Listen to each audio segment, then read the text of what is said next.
Oke, assalamualaikum warahmatullahi wabarakatuh. Selamat pagi, selamat siang, selamat sore, selamat malam bagi teman-teman Brigada Satya. Oke, kembali lagi kita akan belajar bersama mengenai materi teknik audit berbantuan komputer untuk pertemuan keempat. Kali ini akan dibagi menjadi beberapa part. Untuk yang pertama adalah kita akan belajar mengenai input validation, yaitu proses yang dilakukan sebelum kita melakukan parallel simulation. Tujuannya adalah untuk memastikan bahwa data yang kita simulasikan ataupun yang kita lakukan parallel simulation itu bersih dari kesalahan data ataupun ketidaklengkapan yang akan mempengaruhi hasil proses pengolahan data berikutnya. Oke, mungkin sebelum kita ke cek-ceknya, kita akan mengenal terlebih dahulu ataupun mengingat kembali materi sistem informasi akuntansi terkait field kemudian record. Nah, di sini dicontohkan bahwa ada ID produk, kemudian nama produk, kemudian harga. Yang pertama adalah field. Field itu merujuk pada kumpulan berbagai karakter di dalam database yang mempunyai arti di dalamnya. Itu harus berkaitan dengan header. Misalnya 1001, 1002, 1003 dalam ID produk. Sedangkan record itu adalah susunan dari berbagai macam field yang menjadi satu baris tertentu. Misalnya ID produk 1001 itu nama produknya es teh hangat, kemudian harganya 2000. Oke. Nah, selanjutnya kita akan langsung masuk ke input validation. Yang pertama adalah kita akan melakukan cek digit ataupun salah satu dari input validation. Kita dapat melakukan opsi cek digit, yaitu untuk mengecek digit yang telah diinput itu lengkap dan susunannya itu teratur, tidak boleh terbalik-balik. Contohnya adalah seperti dalam hal ini itu ISBN, contohnya seperti ini, ISBN 13978030640115. Ini kalau misalnya kita cek itu bisa melakukan perkalian seperti ini, di mana digit ganjil itu dikalikan dengan 1, kemudian digit genap dikalikan dengan 3. Kita langsung aja ke sheet yang tentang digit check. Nah, seperti ini kita konversi ISBN ini ke dalam beberapa kolom seperti ini, lalu kita melakukan perhitungan. Dari 9 ditambah 3 kali 7 ditambah 8 ditambah 3 kali 0 dan seterusnya. Nah, nanti teman-teman akan memperoleh hasil 93.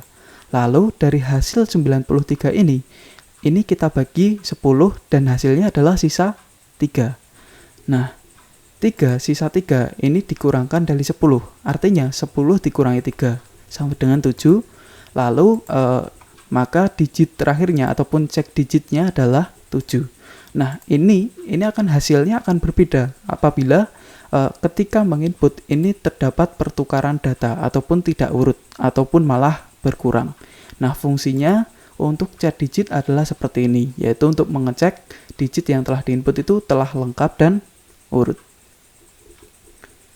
Nah, yang selanjutnya adalah kita melakukan missing data check, yaitu untuk memastikan bahwa data yang telah diinput itu lengkap, terutama ketika mandatory field. Ada 3 cara. Yang pertama ada count, kemudian ada count A, kemudian count blank. Beberapa formula ini itu memiliki fungsi sendiri-sendiri. Yang pertama adalah count. Count itu adalah fungsi untuk menghitung jumlah sel itu yang terdiri dengan tipe data numerik. Jadi hanya tipe data numerik. Sedangkan count A itu menghitung jumlah sel yang terisi itu perlu digarisbawahi, yang terisi tanpa batasan tipe data. Artinya kalau count itu dibatasi dengan tipe data numerik, sedangkan untuk count A itu tidak dibatasi oleh tipe data numerik. Sedangkan yang ketiga adalah count blank, yaitu untuk menghitung jumlah sel yang kosong, count blank. Untuk selanjutnya kita akan mencoba langsung praktek saja ke contoh data di sini. Karena ini untuk tahapan berikutnya kita bikin kolom lagi di sini. Ini kita bikin kolom, kasih warna. Nah, yang pertama adalah count, atau mungkin di sini saja biar jadi 1. sama dengan count buka kurung, lalu kita langsung pilih data yang ada di sini. Misalkan di harga jual.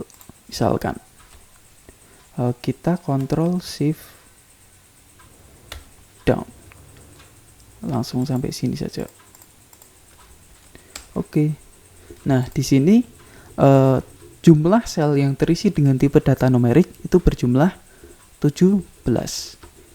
Untuk yang count E, coba kita langsung hitung. Sama dengan count E buka kurung, lalu kita pilih di contoh data. Kita tarik aja, enter. Nah, di sini kan beda. Count 17, count E itu 18. Berarti kemungkinan itu ada salah satu data itu yang bukan data numerik. Nanti kita lihat bersama-sama mungkin di tahapan yang ketiga aja. Oke, yang setelahnya adalah kita akan mencoba untuk count blank, yaitu sama dengan count blank buka kurung, lalu kita pilih di contoh data. Kita tarik di harga jual, lalu kita enter. Nah, di sini sudah terlihat bahwa ada jumlah sel yang kosong dari sel-sel yang telah kita blok di sini. Secara kasat mata sudah kelihatan ada di D17. Ini adalah untuk missing data check. Yang selanjutnya adalah numeric alphabetic check, yaitu untuk memastikan bahwa tipe data yang diinput itu sesuai dengan tipe data field. Misalnya terkait dengan harga jual, COGS, ini kan seharusnya angka. Karena kalau misalnya teman-teman memasukkan harga jual ataupun COGS itu dalam bentuk data teks, maka tidak dapat dilakukan operasi matematis. Kita langsung saja, di sini ada 3 cara, yaitu isNumber, isText, dan isNonText. Kita pilih yang isNumber terlebih dahulu. Sama dengan isNumber buka kurung, lalu kita blok di sebelah sini, dan kita tutup kurung, lalu enter. Nah, seperti ini. Berarti ketika ada false, itu berarti data yang ada di sebelah sini itu bukan data numerik. Nah, di sini kan misal teman-teman lihat semua, di sini kan kayak kelihatannya itu semua angka kan. Tapi kalau kita cek di sini ada isNumber, ini false. Kalau kita perhatikan bersama-sama, ketika saya klik di sini, nah, ini tipenya bukan number karena ada apostrof di sini dan kemudian di spasi untuk mengaburkan penglihatan. Nah, maka di isNumber ini hasilnya false. Kemudian untuk yang kedua, kita akan melakukan operasi isText sama dengan isText. isText buka kurung, lalu kita klik di sebelah sini, kita blok, kita tutup kurung. Oke. Nah, berarti data terkait dengan customer yang berada di sini itu semuanya merupakan tipe data teks. Lalu kita akan menggunakan formula yang ketiga, yaitu isNonText. Sama dengan isNonText buka kurung, kemudian kita klik di sebelah sini juga. Hasilnya adalah false semua karena yang kita pilih di sini ini merupakan tipe data teks semua. Oke, yang selanjutnya kita akan melakukan limit check. Nah, limit check itu digunakan untuk menguji apakah data itu berada dalam satu batasan tertentu. Nah, satu itu harus digarisbawahi di sini, satu batasan. Sebagai contoh misalnya terkait SPMB PK instan misalnya, walaupun itu ada batas bawah, ada batas atas terkait usia, tapi kita asumsikan bahwa cuma ada batas atas, misalnya umur 21 tahun. Nah, di sini kita dapat menggunakan dua cara. Yang pertama adalah menggunakan if, yang kedua adalah menggunakan filter. Nah, kita akan menggunakan if terlebih dahulu, yaitu menggunakan persamaan logikal. Lalu kita dapat mengatur value jika booleannya itu true dan value jika booleannya itu false. Lalu kita pilih di contoh data di sini. Nah, saya sudah bikin seperti ini. Contohnya adalah kita ke limit check terlebih dahulu, yaitu membatasi usia itu dengan satu batasan. Sama dengan if buka kurung, lalu kita tulis logical check di sini. Ketika usianya itu kurang dari 21 tahun, maka value if true, ataupun kita akan menulis apa jika logicalnya itu true. Kita akan menulis misalnya lolos, tutup kurung, kemudian setelah ini kita akan menulis value jika logikanya itu false, ataupun jika usianya melebihi atau sama dengan 21. Kita pilih tidak lolos. Dan kita tutup kurung dan enter. Kita tarik sampai ke sini. Nah, ini adalah limit check, di mana batasannya itu hanya 1 ataupun di bawah 21 tahun. Ini menggunakan metode limit check yang pakai fungsi if. Nah, yang selanjutnya kita juga dapat menggunakan filter, yaitu kita melakukan filter di kolom. Misalkan ini. Nah, ini kita hapus dulu. Nah, ini kita filter, sort and filter di sini, lalu kita klik filter. Nah, kita pilih di usia. Nah, di sini teman-teman bisa klik di number filter. Kita pilih misalkan less than. Is less than 21. Oke. Nah, ini udah ke filter sendiri, di mana yang lolos itu hanya Ereh, Armin, dan Falco. Ini adalah untuk limit check, yaitu berada dalam satu batasan tertentu. Yang selanjutnya adalah range check, di mana ketika limit check itu hanya menggunakan satu batasan tertentu. Ketika range check, seperti rumus dalam statistika terapan ada max dikurangi min, maka dalam range check itu terdapat dua batasan, minimum dan maksimum. Nah, di sini kita dapat menggunakan if, dapat menggunakan filter, lalu kita juga dapat menggunakan VLOOKUP. Nah, untuk menggunakan if itu logikanya seperti ini. Kita tanya dulu. Nah, apakah si A itu lolos? Nah, itu si program itu akan bertanya, apakah dia usianya itu di bawah 21? Nah, ketika dia usianya berada di bawah 21, berarti kita langsung lanjut, kita true. Nah, ketika sudah true, maka dia masuk ke program lagi. Ditanya lagi, usianya itu apakah di atas 15 sih? Nah, ketika dia false, dia langsung tidak lolos. Begitupun juga ketika di usia di bawah 21 ini false, dia juga tidak lolos.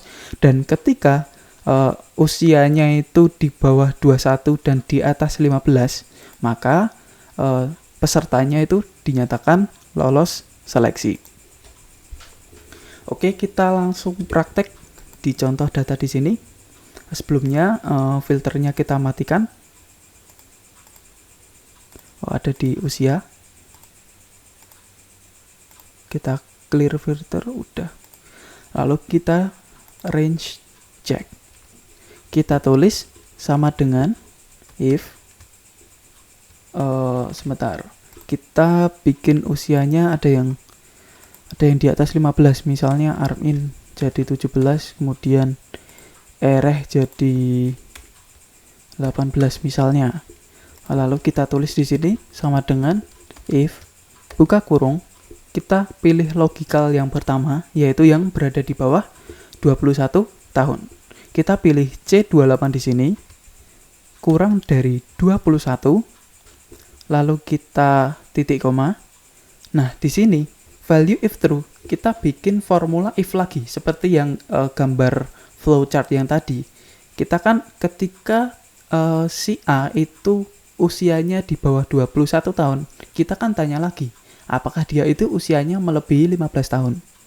Nah, lalu kita tulis di sini if lagi, buka kurung, kita klik C28 di sini lagi. Lebih dari 15. Lalu di sini akan kita tulis ketika memenuhi dua-duanya. Ketika dia usianya di bawah 21 tahun, pakai yang ini. Kemudian ketika usianya juga berada di atas 15 tahun. Kita tulis di sini lolos. Lalu value if false yang ada di sini itu ketika si C28 itu usianya kurang dari 15 tahun. Lalu kita tulis di sini kasihan mana masih muda. Lalu kita tutup petik, kita tutup kurung. Lalu kita tuliskan value if false untuk yang usianya berada di atas 21 tahun sama dengan kita tulis di sini misalnya tidak lolos.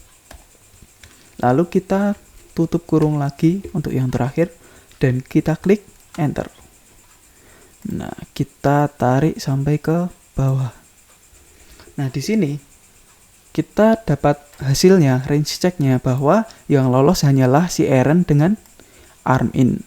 Sedangkan ada 3 yang tidak lolos, ada Gurisa karena usianya itu berada di atas 21 tahun, ada Oji Ichan karena usianya juga di atas 21 tahun, kemudian ada juga Falco karena usianya masih 8 tahun. Oke, ini adalah cara range check yang menggunakan fungsi if. Yang selanjutnya, kita juga dapat menggunakan fungsi filter seperti halnya limit check yang tadi. Tapi di sini fungsi filter relatif lebih mudah daripada fungsi if. Nah, kita langsung aja di contoh data di sini. Di usia, kita pilih seperti tadi, di drop down di sini. Kita klik, lalu di number filter. Nah, di sini kita pilih between. Nah, is greater or equal. Nah, kita pilih is greater than. Is greater than 15. Kemudian di sini juga is less than 21. Biar seperti tadi. Lalu kita klik oke. Nah, seperti tadi kan. Range checknya seperti ini, lolos semua untuk RS sama Armin.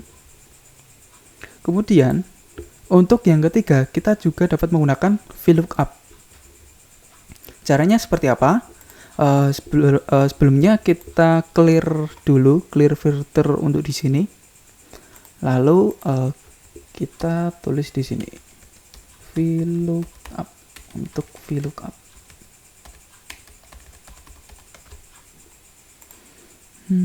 Ini kita warna biru.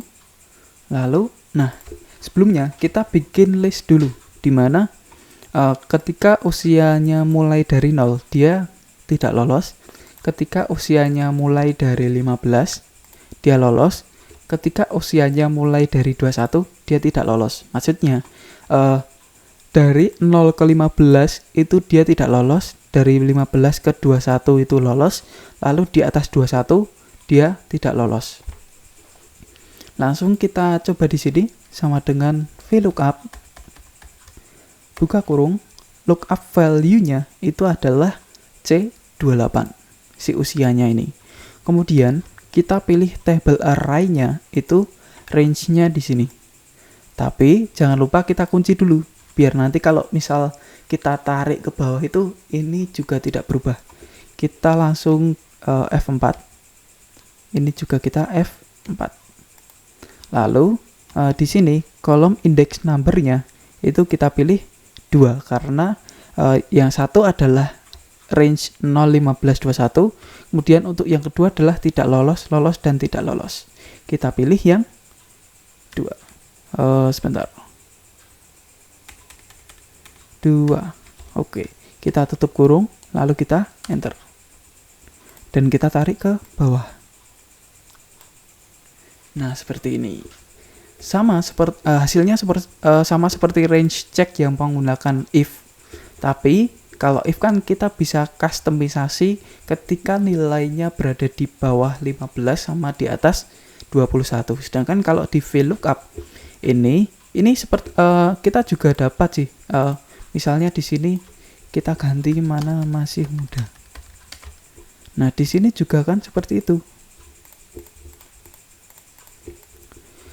Oke, ini adalah range check untuk menggunakan fungsi if, filter, dan VLOOKUP.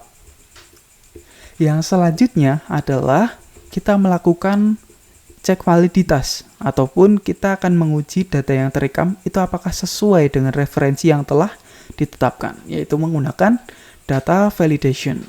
Nah, data validation yang berada di sini itu kita harus membuat listnya terlebih dahulu.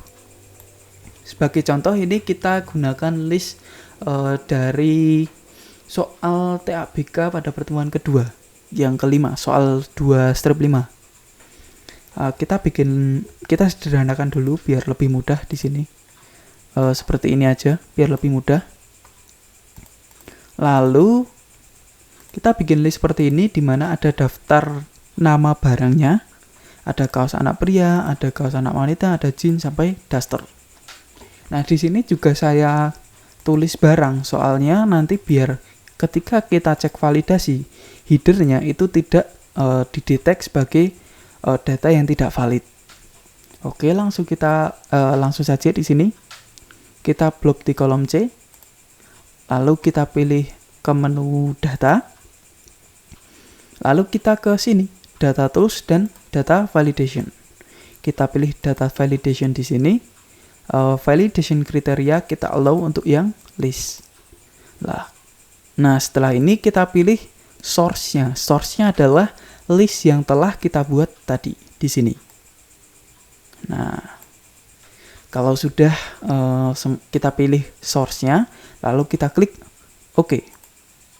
Nah, di sini itu akan muncul menu drop down sendiri seperti ini. Nah, seperti ini. Misalkan kita ingin menulis lagi nama barang di sini, ya kita harus menggunakan opsi yang berada di sini. Nah, kalau misalnya datanya itu yang kita dapatkan itu udah salah dari awal, gimana Mas? Nah, caranya adalah kita undo dulu. Misalkan aku di sini ketik kucing, misal kucing. Nah, kita lakukan data validation seperti tadi. Data validation, kemudian kita allow list, lalu kita pilih source listnya itu di sini, lalu kita klik OK. Nah, di sini kalau seperti ini kan kita masih nggak tahu nih data apa yang tidak ada di list. Lalu kita ke data tools seperti tadi, di menu data, kemudian data tools, kemudian di data validation yang ini kita pilih yang circle invalid data. Nah, ini akan melakukan proses. Nah, seperti ini. Ini adalah data yang invalid ataupun data yang tidak ada di list yang telah kita buat sebelumnya. Contohnya adalah kaos pria. Kaos pria di sini di list kita bikin listnya adalah kaos anak pria, sedangkan di sini kaos pria. Maka untuk data yang tidak ada di listnya, si Excel akan menandainya di circle, dibuat circle merah. Seperti halnya kucing di sini. Kucing kan di list tidak ada, maka oleh si Excel itu sudah di circle seperti ini. Nah, untuk keperluan pembenaran, misalkan kita akan melakukan pembenaran, itu kita klik kaos pria di sini, lalu kita menu drop down, lalu kita pilih yang ada di list, kaos anak pria. Nah, seperti ini. Untuk data validation itu juga memiliki kelebihan, dapat digunakan sebagai opsi preventif. Tidak hanya untuk pembenahan namun preventif. Karena apa? Karena untuk setelahnya, misal kita nambahin data itu ya seperti yang ini tadi, kita harus memilih yang ada di list di sini. Kalau kita tulis sembarangan, misalkan kita pilih bola, nah di sini kita tidak bisa, ada restriction di sini. Oke, mungkin sekian untuk video yang terkait dengan input validation. Nanti kita akan lanjut untuk error management sama dengan logika boolean juga. Oke, terima kasih teman-teman. ketika teman-teman memiliki pandangan ataupun pendapat yang berbeda atau misal ada cara yang lebih cepat, teman-teman bisa tulis di komentar agar teman-teman yang lain juga bisa terbantu. Cukup sekian. Wassalamualaikum warahmatullahi wabarakatuh.